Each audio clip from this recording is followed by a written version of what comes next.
അൽ മക്സൂറു വൽ മങ്കൂസു എന്ന അധ്യായമാണ് ഇന്ന് നാം പരിചയപ്പെടുന്നത്. ആദ്യമായി നമുക്ക് മക്സൂർ എന്താണെന്ന് മനസ്സിലാക്കാം. അൽ മക്സൂറു ഹുവ കുല്ലു ഇസ്മിൻ മുഅറബിൻ ആഖിറുഹു അലിഫുൻ ലാസിമത്തുൻ. അതായത് അവസാനത്തിൽ അലിഫ് അനിവാര്യമായി വരുന്ന എല്ലാ മുഅറബായ ഇസ്മുകളെയും നമുക്ക് മക്സൂർ എന്ന് വിളിക്കാം. ഉദാഹരണത്തിന് ഫത, അസ്വ, അദ പോലുള്ള ഇസ്മുകളൊക്കെ മക്സൂറായ ഇസ്മുകളാണ്. ഈ ഇസ്മുകളുടെ ഇറാബുകൾ റഫ്അ്, നസ്ബ്, ജറ് തുടങ്ങിയ 3 അവസ്ഥകൾക്കനുസരിച്ച് നാം തഖ്ദീർ ചെയ്യുകയാണ് ചെയ്യുന്നത്.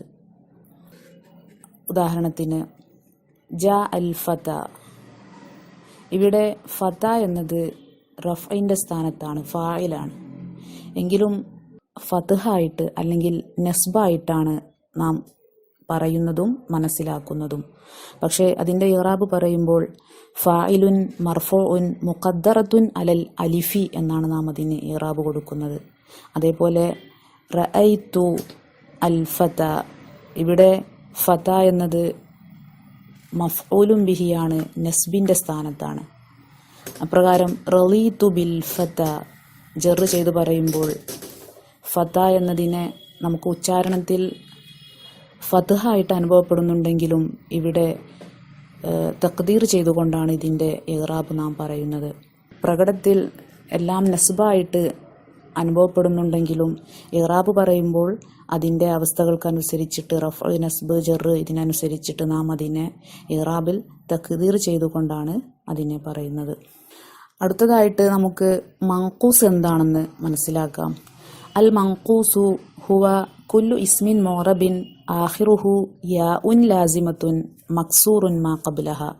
അതായത് അവസാനത്തിൽ യാ അനിവാര്യമായി വരുന്നതും തൊട്ടു മുമ്പുള്ള ഹർഫിന് കസ്ർ നൽകപ്പെടുന്നതുമായ എല്ലാ മുഅറബായ ഇസ്മുകളെയും നമുക്ക് മങ്കൂസ് എന്ന് വിളിക്കാം. ഉദാഹരണത്തിന് ജാനി, ഖാലി, ബാഗി പോലുള്ള ഇസ്മുകളൊക്കെ മങ്കൂസായിട്ടുള്ള ഇസ്മുകൾക്കുള്ള ഉദാഹരണങ്ങളാണ്.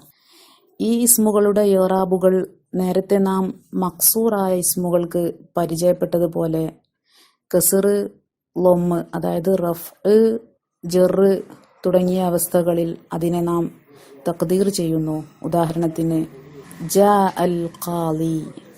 ഇവിടെ ഖാലി എന്നത് ഫായിലാണ്, അതിൻ്റെ ഇറാബ് റഫ് ആണ്. ഇവിടെ ഇറാബ് പറയുമ്പോൾ ഫായിലുൻ മർഫൂഉൻ മുഖദ്ദറത്തുൻ അലൽ യാഇ എന്നാണ് നാം പറയുന്നത്. അതേപോലെ നളർതു ഇലൽ ഖാലി. ഇവിടെ ജറാണ്, മജ്റൂറാണ്. നേരത്തെ റഫിൻ്റെ അവസ്ഥയിൽ പറഞ്ഞതുപോലെ തന്നെ ഇവിടെ ഇറാബിനെ തഖ്ദീർ ചെയ്യുകയാണ് ചെയ്യുന്നത്. നസ്ബിന് ഉദാഹരണം പറയുമ്പോൾ റഅയ്തു അൽ ഖാലിയ. ഇവിടെ ഖാലി എന്നത് മഫ്ഊല് ബിഹി ആയതുകൊണ്ട് അതിൻ്റെ ഇറാബ് നസ്ബാണ്. ഉദാഹരണത്തിൽ ഖാലിയ എന്ന് തന്നെ നമ്മൾ ഉച്ചരിക്കുമ്പോൾ അതിൻ്റെ ഇറാബായ ഫത്ഹ് പ്രകടമാണ്.